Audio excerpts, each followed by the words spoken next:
अम्मा रहम करें उसके हाल पे, आखिर वो हमारे ही तो खून है।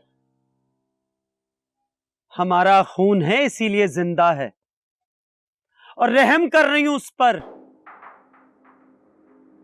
इसीलिए चाहती हूं कि वो इस घर में रहे और मेरे दिल में भी। लेकिन अम्मा, और अब इस मामले में तुम मुझे समझाओगे,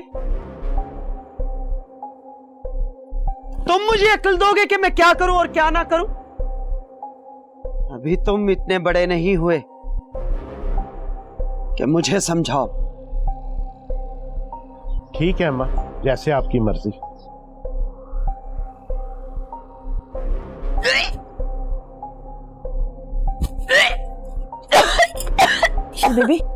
शिल बेबी मेरी बात सुने। हाँ आप यहाँ से भाग जाए। हाँ आप यहाँ से भाग जाए। ये तुम क्या कह रही हो? मैं बिल्कुल ठीक कह रही हूँ, आप यहाँ से चली जाए, वरना ये लोग आपका वो हाल करेंगे, आप बर्दाश्त नहीं कर सकते। ये आपसे वो काम करवाएंगे जो आपने कभी नहीं किए।